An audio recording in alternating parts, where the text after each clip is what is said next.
देखिए, जब आपको फार्मूला दिया हो और नाम लिखना हो तो ये तो हम लोग ऑलरेडी कर चुके हैं।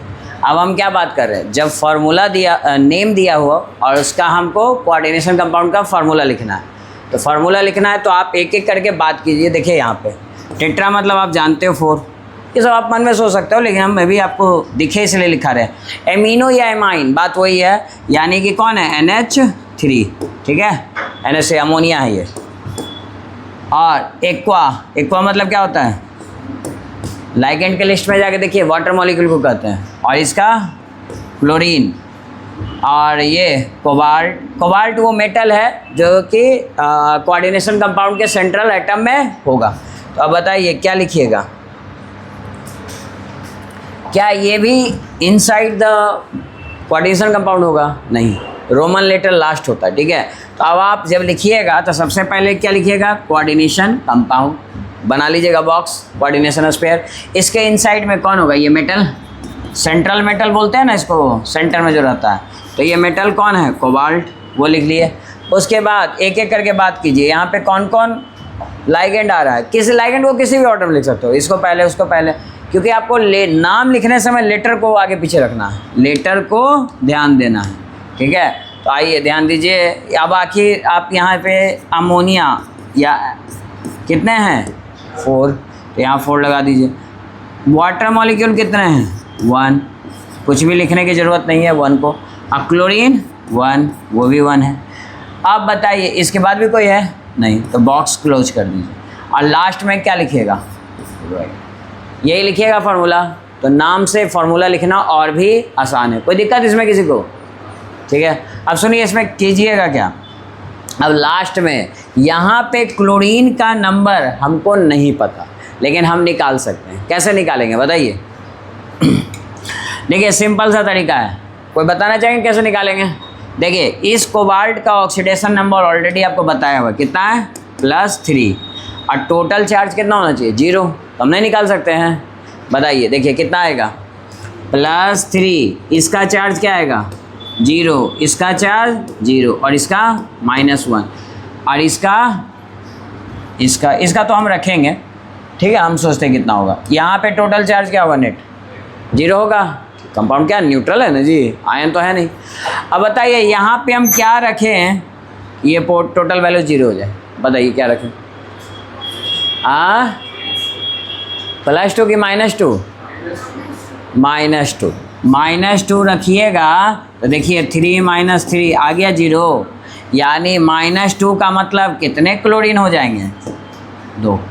आया समझ में, इसमें कोई दिक्कत, ये समझ में आ गया। चलो लिखो इसको, अगला क्वेश्चन हम देते हैं इसी के आधार पर, बनाइएगा आप लोग।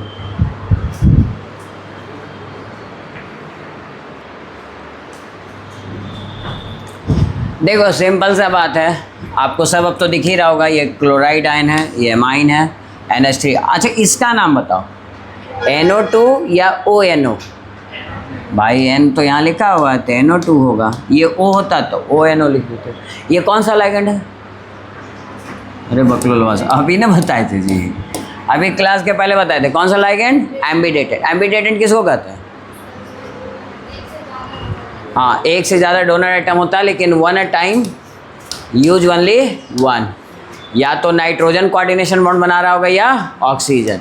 जब नाइट्रोजन बना रहा है तो इसको क्या बोलेंगे, नाइट्रीटो N, और जब ऑक्सीजन बना रहा है तो इसको क्या बोलेंगे, नाइट्रीटो O। ये अंतर है इसमें। एम्बिडेटेड का और दूसरा एग्जाम्पल बताइए, एक तो हम सुन लिए, साइनाइड। जब कार्बन बॉन्डिंग बना रहा हो तो उसको क्या कहते हैं, जो आप बोल रहे हो, साइनाइड।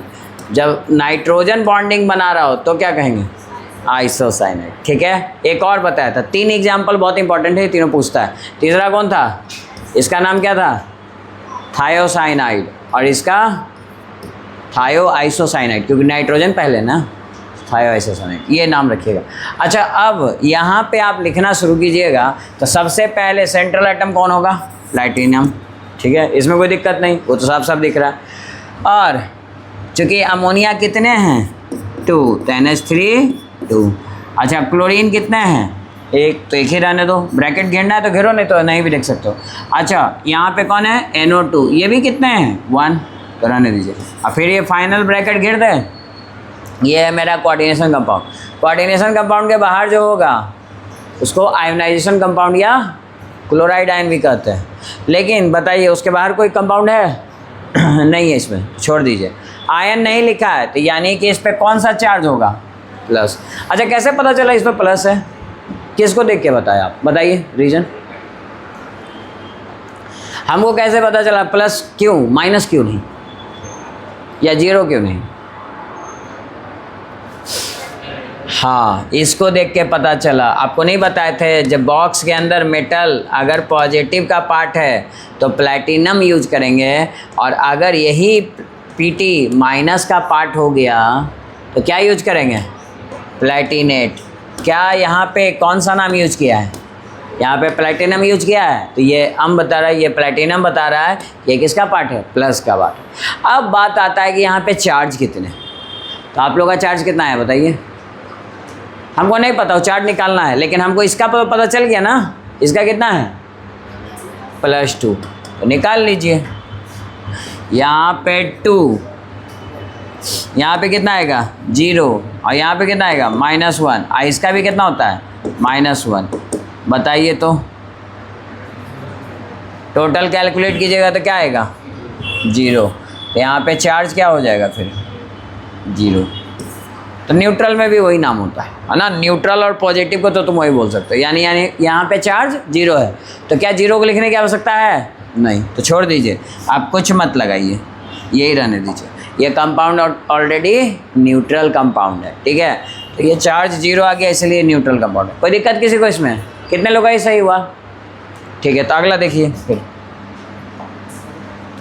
हाँ जी यहाँ पे देखिए एक एक करके बात करते हैं। एमाइन एक्वा, एक्वा मतलब कौन, वाटर, कितने वाटर हैं, ट्राई मतलब 3, और ये कितने हैं ट्राई, ये भी ट्राई है जी। अच्छा क्रोमियम, तो सबसे पहले किसको लिखोगे, क्रोमियम, और उसके अंदर कौन है ये अमाइन, लेकिन 3 एमाइन, और वाटर भी कितने हैं 3, H2O भी आपका 3 है, ये लिखने में कोई दिक्कत। और लास्ट में क्लोरीन। अब बताओ ये पहले कोऑर्डिनेशन स्फीयर आ रहा था, इस पर तो प्लस चार्ज आएगा, ये आप समझ ही रहे हो, इसीलिए इसका नाम क्या आया क्रोमियम, ना कि क्रोमेट। क्रोमेट कब आता, जब ये बाद में आता, ठीक। अच्छा छोड़िए वो बात, अब बताइए यहाँ क्लोरीन की संख्या आप लोगों का कितना आया, जवाब दीजिए 3। चलो चेक करते हैं क्रोमियम का, इस बार हमको पता है ना, ये जो ऑक्सीडेशन नंबर है क्रोमियम का है, तो 3 + 0, और इसका कितना आएगा +0, और इक्वल टू भी 0 आना चाहिए।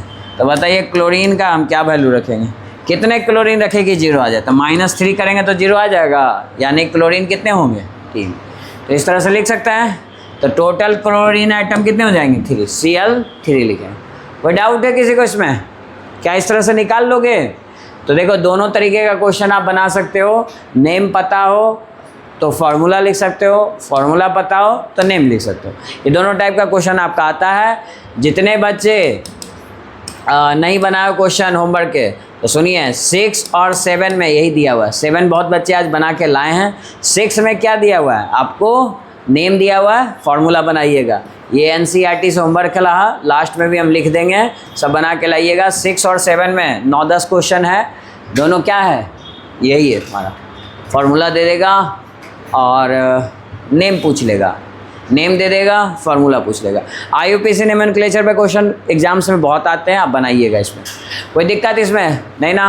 तो IUPAC नोमेनक्लेचर के बाद नेक्स्ट टॉपिक है आइसोमेरिज्म। तो लिखिए isomerism of coordination compound. Isomer किसको कहते हैं जी, पता है आपको? Isomerism in coordination compound. अच्छा कोऑर्डिनेशन कंपाउंड का एक और नाम था, क्या था जी?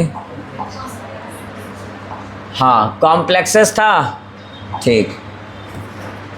तो आप इसमें बोल सकते हो ये कॉम्प्लेक्सेस होगा, ठीक।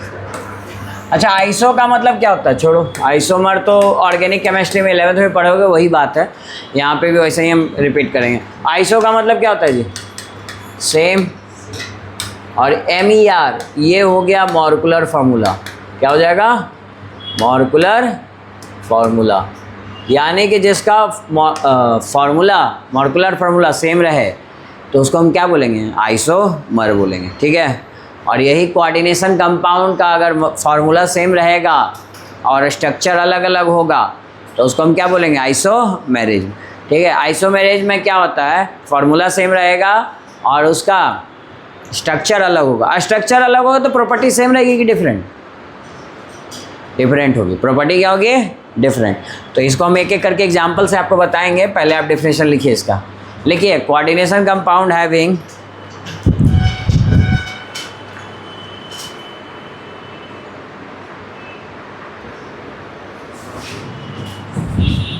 देखिए, हमने बात किया कि आइसोमेरिज्म उसको कहेंगे जिसका मॉलिक्यूलर फार्मूला सेम लेकिन उसकी प्रॉपर्टी डिफरेंट होगी क्योंकि उसका स्ट्रक्चर डिफरेंट होता है। उसी को आइसोमर कहते हैं और इस प्रोसेस को आइसोमेरिज्म कहते हैं।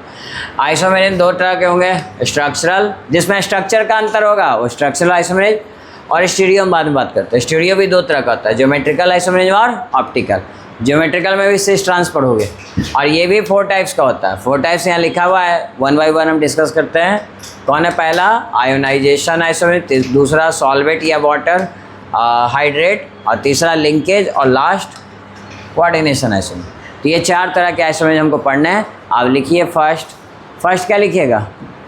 Ionisation isomerism. तो आइए हम आयोनाइजेशन आइसोमेरिज्म की बात करते हैं, क्या होता है।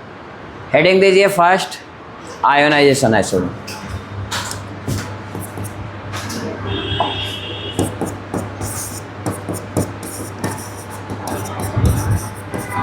Ionisation isomerism.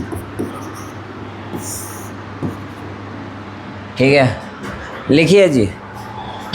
फार्मूला क्या होगा? सेम। तो लिखिए, coordination compound having same molecular formula. एक बात तो सेम ही चलेगा, ये लाइन सब में सेम रहेगा। मॉलिक्यूलर फार्मूला क्या होगा जी? सेम। डिफरेंट क्या होगा वो ध्यान में रखिए। तो लिखो, but different in position of ligand. Position of ligand in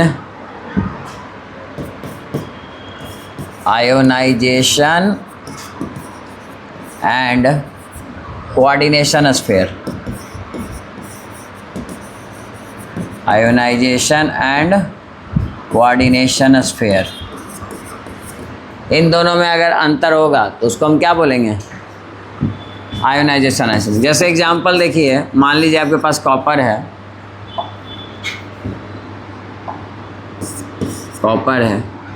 और आपके पास 6 फ्लोरीन है, ठीक है, और 2 क्लोरीन है। ठीक है, ये इसको हम लाइगेंड कहेंगे। क्या इसको लाइगेंड कहेंगे? यस या नो? बोलो। हाँ ना, कुछ तो कह दो। नहीं कहेंगे। आप बॉक्स के अंदर जो होता है वो कोऑर्डिनेशन स्फीयर होता है, ये कहलाएगा कोऑर्डिनेशन स्फीयर, और ये आयोनाइजेशन, ये बाहर है। ठीक है, तो ये हमने फार्मूला दिया। चलो आपको हम फार्मूला पहले दे देते हैं, नहीं तो चलो हम फार्मूला लिख लेते हैं सिंपल सा। मान लीजिए हमने फार्मूला लिखा कॉपर, और चलो अमोनिया लिख लेते हैं। अमोनिया है 6 और क्लोरीन, ये लिख दिए। ये फार्मूला है। अच्छा, इसको कोऑर्डिनेशन कंपाउंड में लिखना है तो देखिए, कॉपर लिख लिए NH3 लाइगेंड हमेशा 6 या 4 होंगे आपके सिलेबस के अकॉर्डिंग। ठीक है, ये 2। बताइए कोऑर्डिनेशन कंपाउंड है कि नहीं है ना? ठीक। इसी कंपाउंड को हम देखो और कैसे लिख सकते हैं, हम ऐसे भी तो लिख सकते हैं।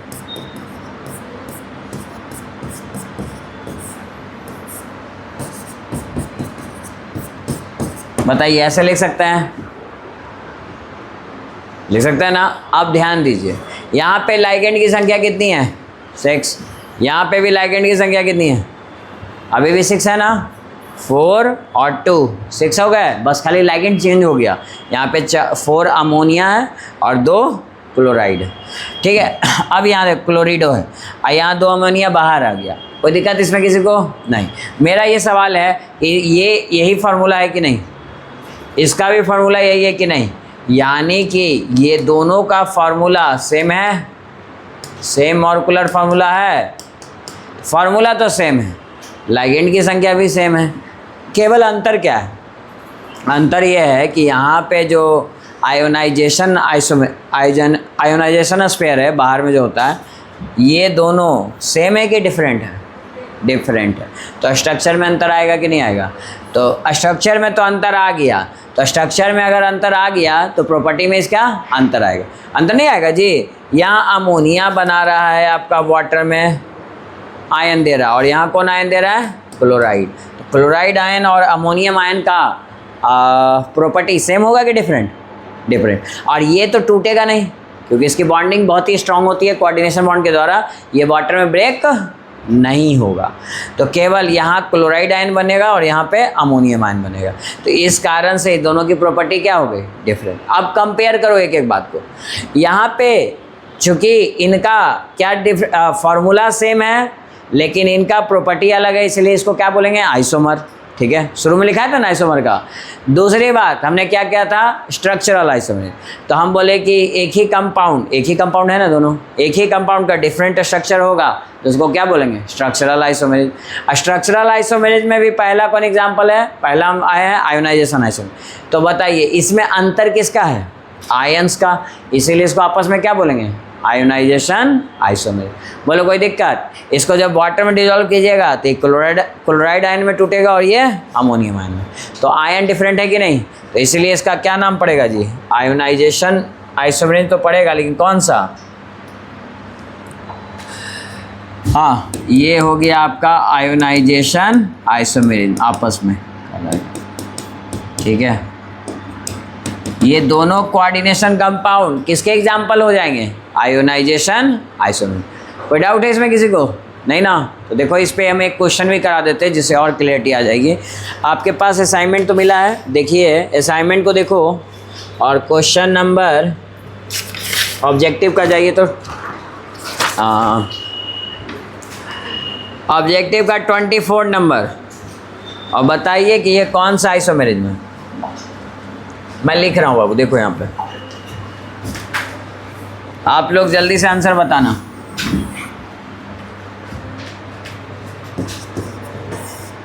(24) CONH3 5 BrSO4, और इधर क्या लिखा हुआ है, इधर भी CONH3 का 5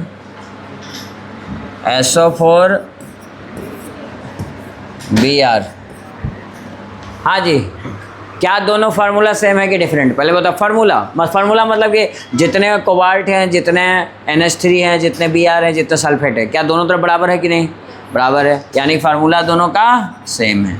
अब आइए आगे चेक करते हैं, फार्मूला सेम लेकिन स्ट्रक्चर अलग अलग बनेगा, क्योंकि देखो कोऑर्डिनेशन कंपाउंड के अंदर पहले ब्रोमीन था जो अब क्या चल गया बाहर, तो अब ये लाइगेंड की तरह नहीं आयोनाइजेशन स्फीयर की तरह बिहेव करेगा। आयोनाइजेशन स्फीयर का मतलब समझे कि जब इसको हम वाटर में डिजॉल्व करेंगे, किसमें, एक्वस मीडियम में, तो वाटर में डिजॉल्व करेंगे तो एक बात बताइए, ये कोऑर्डिनेशन कंपाउंड टूटता है क्या, नहीं, टूटेगा कौन, ब्रोमीन, और क्या टूटेगा यहाँ पे, ब्रोमीन माइनस आएगा। इसमें कोऑर्डिनेशन कंपाउंड टूटेगा जब एक्वस मीडियम मिलाइएगा, यानी वाटर में, नहीं ना टूटेगा जी, ये तो ब्रेक नहीं होता है। ब्रेक कौन होता है, सल्फेट आयन। अब अगर ये आयोनाइजेशन स्फीयर ब्रेक हुआ तो यहाँ पे आयोनाइजेशन स्फीयर में किसकी प्रॉपर्टी आएगी, सल्फेट की, और यहाँ पे प्रॉपर्टी किसकी आएगी, ब्रोमाइड की। तो क्या दोनों का प्रॉपर्टी सेम होगा, प्रॉपर्टी डिफरेंट होगा। और डिफरेंट क्यों हुआ, क्योंकि स्ट्रक्चर डिफरेंट है। स्ट्रक्चर क्यों डिफरेंट है, देखो लाइगेंड अलग अलग है, लाइगेंड यहाँ पे यही ना लिखा था जी, लाइगेंड का पोजीशन क्या होगा, डिफरेंट होगा। लाइगेंड का पोजीशन बदल नहीं गया, पहले Br लाइगेंड था अब सल्फेट हो गया, ठीक है। तो ऐसे आयोनाइजेशन को क्या बोलेंगे, आयोनाइजेशन आइसोमेरिज। तो यानी 24 का क्या आंसर हो जाएगा, ए। बोलो कोई दिक्कत, आई बॉक्स में क्या लिखोगे, लिख सकते हो खुद से, क्या लिखोगे बोलिए जल्दी से। CO जो है ऊपर लिख दीजिए चुपचाप, NH3 का होल 5 Br। बोलिए कोई दिक्कत? अच्छा इसमें क्या लिखेंगे, CO NH3 का होल 5 SO4। ये बॉक्स नहीं टूटता है क्योंकि ये बहुत ही स्ट्रॉन्ग बॉन्डिंग से बना होता है, इसलिए नहीं टूटता है। आ रहा समझ में, वाटर से नहीं टूटेगा। अब आगे बात करें इसमें कि ये ठीक है बॉक्स ब्रेक नहीं होगा और ये सल्फेट आयन है, तो अब तुम डायरेक्ट क्वेश्चन को देख के बता सकते हो कि इसमें नंबर ऑफ आयंस कितने मिलेंगे, बता सकते हो ना। तो चलो इस कंपाउंड को देखो, बताओ total number of ions in this compound. इस कंपाउंड में कितने होंगे? मात्र एक। कौन टूटता है जी? आयन में कौन टूटेगा, यही ना। तो कितने आयंस हुए? एक। यहाँ पे कितने आयंस हुए? एक। अब बताओ इस फार्मूला को देख के बताओ, ये फार्मूला, इसमें टोटल नंबर ऑफ आयंस कितने होंगे? क्योंकि क्लोराइड आयन देखो बनेगा तो यही क्लोराइड आयन ही, लेकिन ये कितने आयंस है? 2 है ना क्लोराइड, इसलिए 2 आयंस बनेंगे। तो नंबर ऑफ आयन इस तरह से बता सकते हो आप लोग, कंपाउंड को देख के बता दीजिएगा नंबर ऑफ आयंस, ठीक है। तो इसी तरह का क्वेश्चन नंबर ऑफ आयंस बताना है क्वेश्चन नंबर 23 में। चलिए इतना पहले लिख लो, फिर 23 बनाओ और उसका आंसर बताओ। 23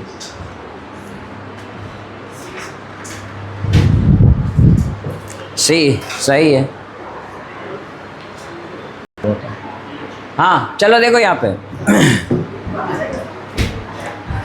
आज देखिए यहाँ पे ध्यान दीजिए।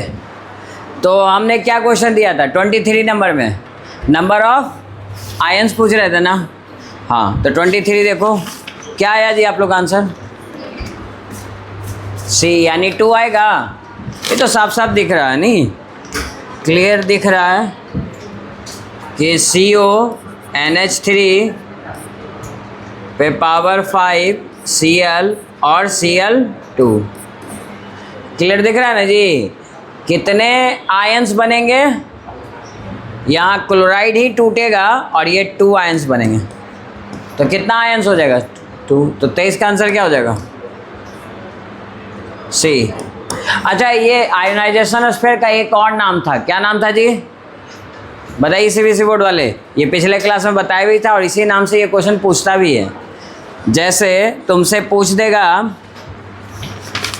बताइए दूसरा नाम जल्दी बोलो। हाँ काउंटर आयन, काउंटर आयन सही जवाब है। काउंटर आयन बताए भी थे। तो जैसे मान लो आपसे क्वेश्चन पूछ दिया, लिखिए क्वेश्चन लिखिए, Pt NH3 6 और C4। अब पूछा कि नंबर ऑफ काउंटर आयन कितने होंगे, तो क्या बोलोगे? नंबर ऑफ काउंटर आयन, इसी को कहते हैं क्या? आयोनाइजेशन स्फीयर या आयंस भी बोल लेते हैं ना, आयोनाइजेशन स्फीयर आयन बनने के कारण। तो बताइए जी काउंटर आयन या आयन वही बात है। तो बताइए कितना होगा?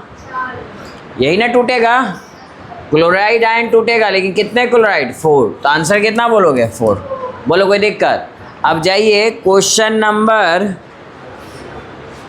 33 पे। 33 पे जाइए ऑब्जेक्टिव का। अब बताइए कौन सा ऑप्शन सही है? ये A ऑप्शन है, B ऑप्शन मैं लिख रहा हूँ, आप लोग भी अपने कॉपी में बनाओ, जल्दी जल्दी बताओ आंसर कितना है।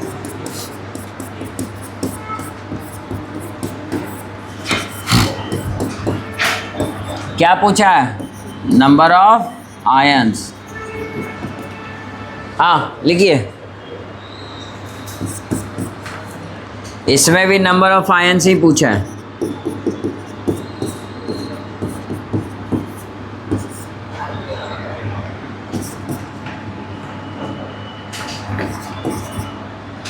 और लास्ट ऑप्शन, इसमें भी नंबर ऑफ आयंस ही पूछा है।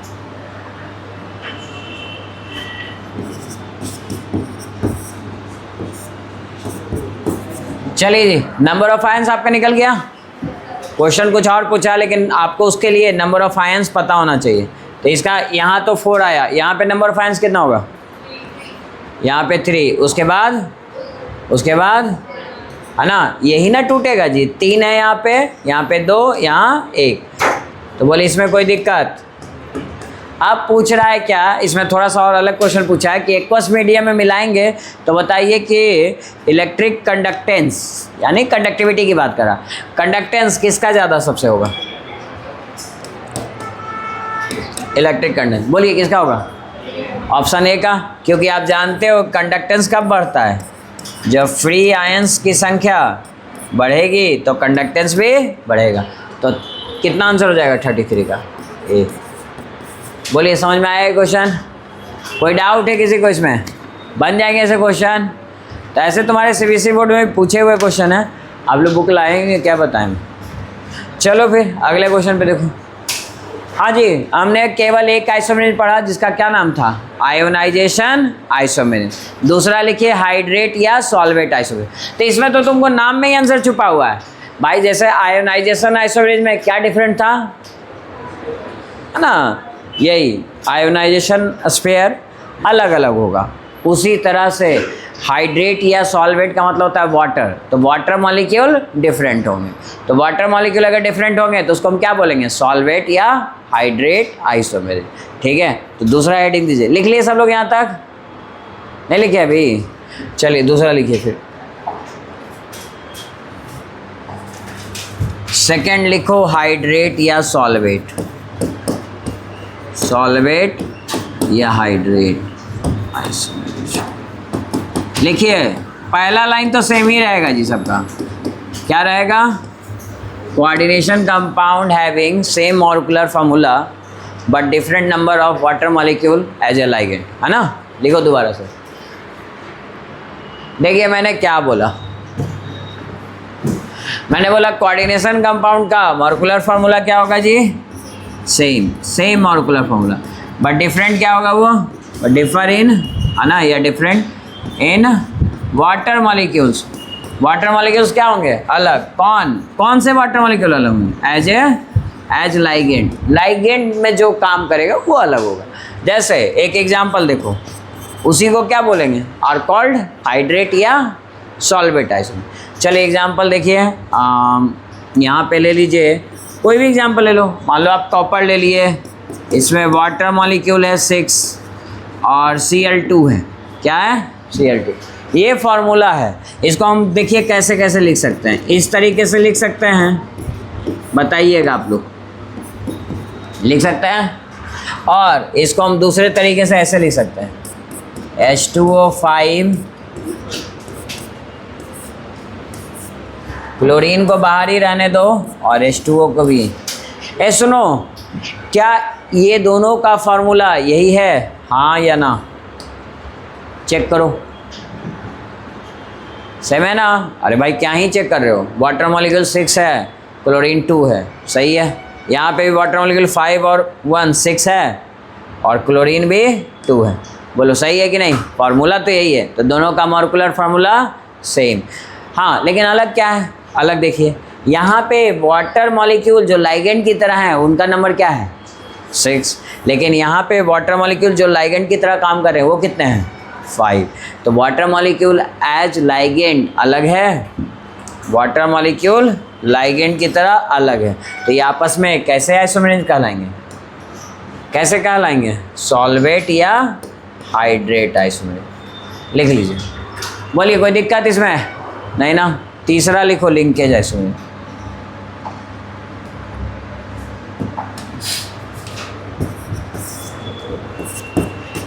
लिंकेज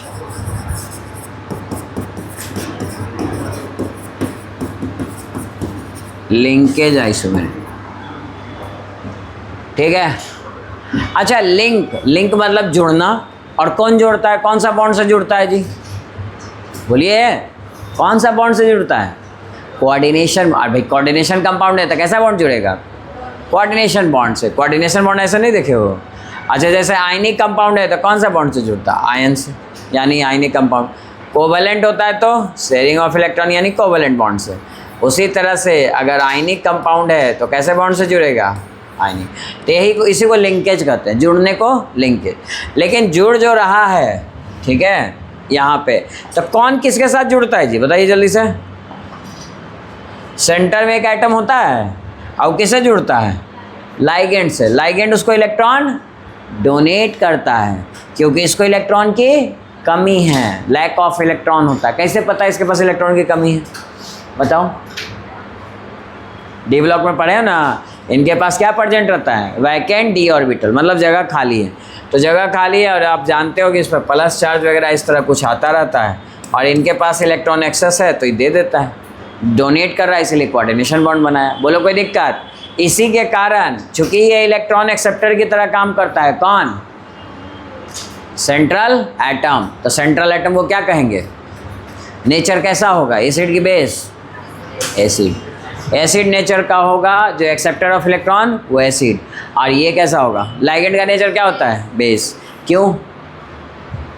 क्यों मैंने बोलता नहीं है, डोनर ऑफ इलेक्ट्रॉन, ये याद रखिएगा, ठीक है। ये सभी क्वेश्चन ऑब्जेक्टिव में शुरुआत के क्लास में ही बताया था। चलिए आगे हम बात करते हैं कि लिंकेज आइसोमेरेज कौन बनाएगा। तो लिखिए same line, coordination compound having same molecular formula.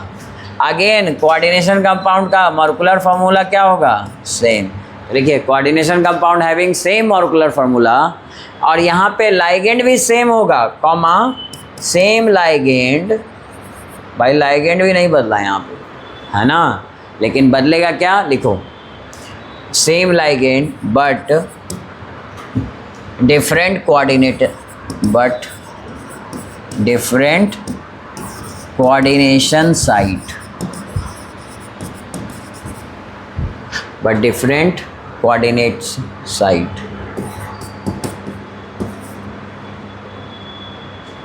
but different coordination site in a ligand। Ligand में कोऑर्डिनेशन साइट बदल जाएगा, और उसी को हम क्या बोलेंगे? वैसे आइसोमेरेज को क्या कहेंगे? मतलब कल लिख सकते हो such type of isomers are called linkage isomers. But कभी देखा नहीं गया कि आपको डिफिनेशन पूछा है, बट पूछेगा भी तो भी जानते हो, है ना। अब चलिए अब बात करते हैं कि लिंकेज आइसोमेरेज बनाएगा कौन। तो सुनिए, एम्बीडेटेंट का नाम सुने हो, तो केवल एम्बीडेटेंट लाइगेंड ही लिंकेज बना सकता है। तो लिखिए क्यों बनाता है भी बताते हैं। लिखिए only ambidentate ligand, only ambidentate ligand, only ambidentate ligand form linkage isomerase.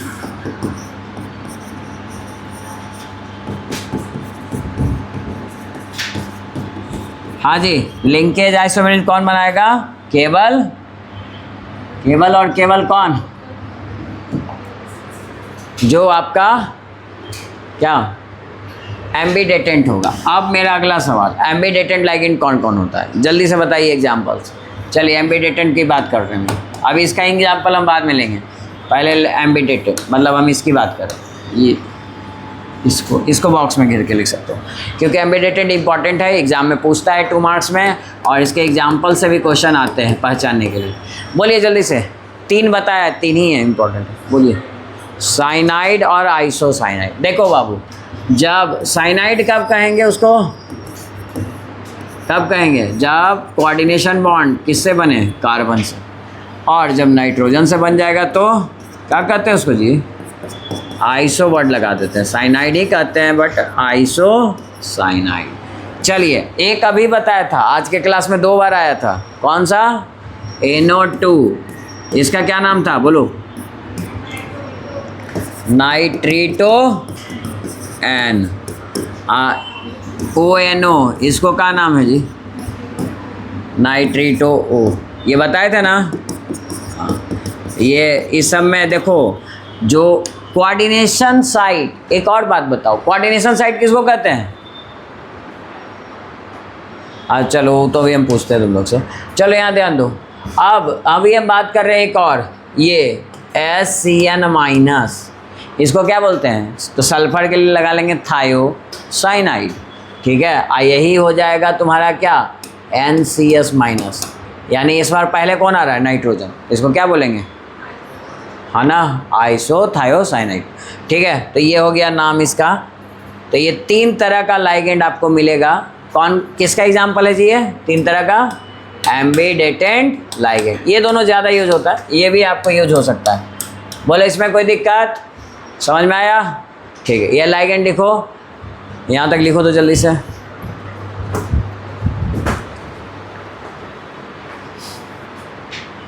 Ligand, और लाइगेंड जब आप चेक कीजिएगा, सुनिए ध्यान से, जब आप लाइगेंड चेक कीजिएगा तो देखिए ये लाइगेंड आप चेक कीजिएगा ना जी, ये भी लाइगेंड है, ठीक है। तो कभी भी क्वेश्चन मिले, और मेरा सवाल ये है कि ये कौन सा आइसोमेरिज शो कर सकता है? 3 पढ़े हो, ऑप्टिकल नहीं पढ़े हो, आयोनाइजेशन आइसोमेरिज, और दूसरा हाइड्रेट आइसोमेरिज, और तीसरा लिंकेज। तो बहुत आसान तरीका है, देखिए सुनिए, जब अगर लाइगेंड लिंकेज व एम्बीडेटेंट हो, कौन हो? एम्बीडेटेंट। क्या ये एम्बीडेटेंट है? हाँ, तो ये पहला ही आंसर मिल गया कि ये कौन सा आइसोमेरिज शो कर सकता है? लिंकेज। बोलो कोई दिक्कत? अब मान लो कोई क्वेश्चन दिया जिसमें कि कोई भी एम्बीडेटेंट लाइगेंड नहीं है, ठीक है, अब इसमें नहीं है, तो इसमें सबसे पहले आप खोजिएगा कि एम्बीडेटेंट लाइगेंड है तो लिंकेज होगा, तो हो ये लिंकेज शो करेगा? नहीं, क्योंकि एम्बीडेटेंट नहीं है। फिर दूसरा सवाल अपने आप से पूछिए कि क्या इसमें वाटर मॉलिक्यूल है? नहीं है, तो सॉल्वेट या हाइड्रेट शो करेगा? नहीं, तो बचा कौन ऑप्शन? एक और कुछ दे देगा बाहर, आयोनाइजेशन। समझ में आया? इस तरह से सोचना है, पहले एम्बीडेटेंट खोजो, लिंकेज है कि नहीं है, वाटर खोजो, वाटर रहेगा तो हाइड्रेट होगा, वाटर नहीं रहेगा तो फिर आयोनाइजेशन स्फीयर पे आ जाना, ठीक है। इस तरह से बना लोगे क्वेश्चन। अगर इस तरह से आप बना लीजिएगा क्वेश्चन तो देखिए असाइनमेंट, और इस पर देखिए क्वेश्चन दिया हुआ है। असाइनमेंट का क्वेश्चन नंबर आइए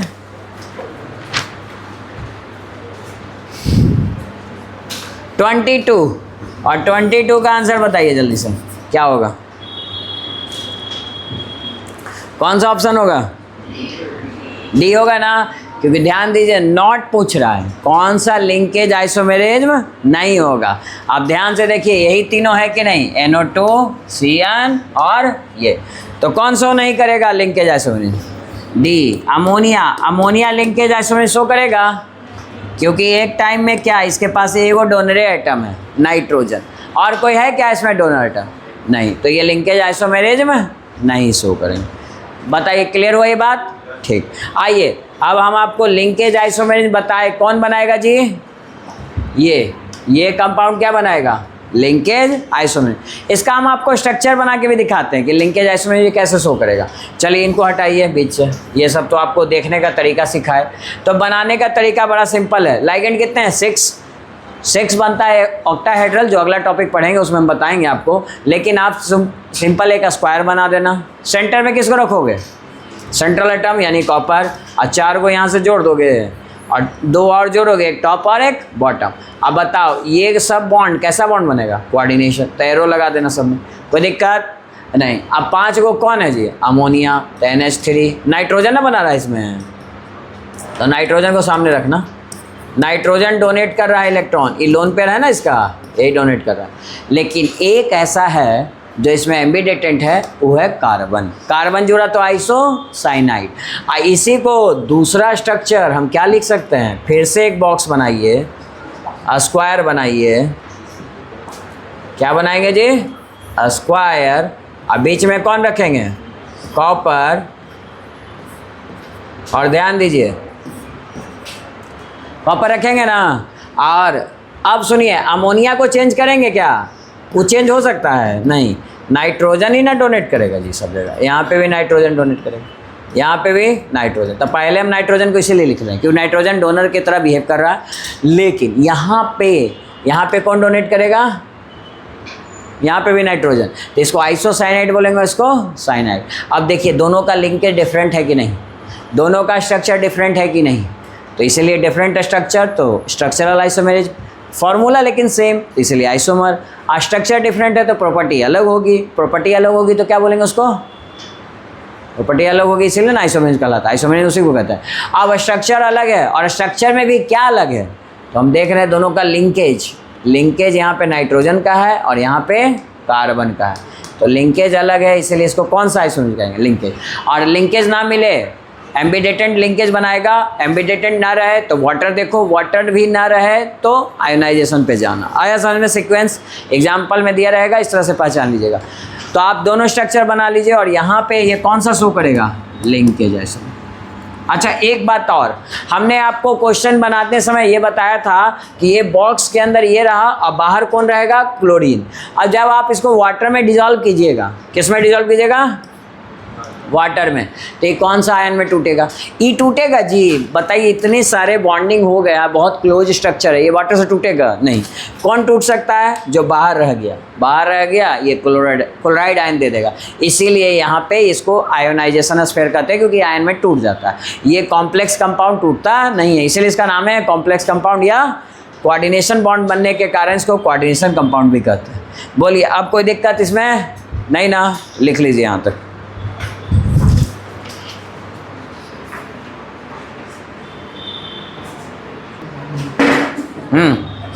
तो देखो, लास्ट कोऑर्डिनेशन आइसोमेरिज में है और इसमें हमने पहले ही बताया कि भाई फार्मूला तो सब में सेम रहेगा आइसोमेरिज में, लेकिन अंतर क्या होगा? कैटाइनिक और एनाइनिक कॉम्प्लेक्स में लाइगेंड का पोजीशन। देखिए यहाँ पे कैटाइनिक कॉम्प्लेक्स में कौन है? क्लोरीन, और यहाँ पे अमोनिया, और यहाँ पे क्या? अमोनिया, और यहाँ। तो ऐसे वाले को जिसमें दो कोऑर्डिनेशन स्फीयर बनेंगे वो हमेशा क्या शो कर सकते हैं? Coordination isomerism. बोलिए कोई दिक्कत? तो आज हमने क्या पढ़ा? पहला टर्म पढ़ा आइसोमेरिज। आइसोमेरिज में क्या पढ़े? बोलिए। आइसोमेरिज जिसमें मॉलिक्यूलर फॉर्मूला सेम, लेकिन प्रॉपर्टी क्या होगी? डिफरेंट होगी। क्यों प्रॉपर्टी डिफरेंट होगी? डिफरेंट स्ट्रक्चर होगा। अगर स्ट्रक्चर डिफरेंट है तो ऐसे आइसोमेरिज को क्या बोलेंगे? Structural isomerism. स्ट्रक्चरल आइसोमेरिज कितने तरह के? 4। पहला, दूसरा हाइड, तीसरा लिंकेज। अच्छा, लिंकेज पे ध्यान दीजिए। लिंकेज में कौन बना सकता है? एम्बिडेटेड। एम्बिडेटेड का मतलब जिसमें एक से ज़्यादा डोनर हैं लेकिन एक समय में एक ही डोनेट करे, जैसे साइनाइड और आइसोसाइन। तो कभी भी एग्जाम्पल आए तो ऐसे ही चूज करना। सबसे पहले देखना कि उसमें एम्बिडेटेंट है तो लिंकेज होगा, वो नहीं है तो क्या वाटर है। अगर वाटर होगा तो कौन होगा जी? हाइड्रेट या सॉल्वेट। अगर ये दोनों नहीं है तो आयोनाइजेशन। और अगर एक से ज़्यादा बॉक्स रहे तब तो कंफर्म है 1 होगा कोऑर्डिनेशन। बोलो कोई दिक्कत नहीं ना? चलो दूसरा लिखो स्टूडियो से। नहीं लिखना है? चलो ठीक है।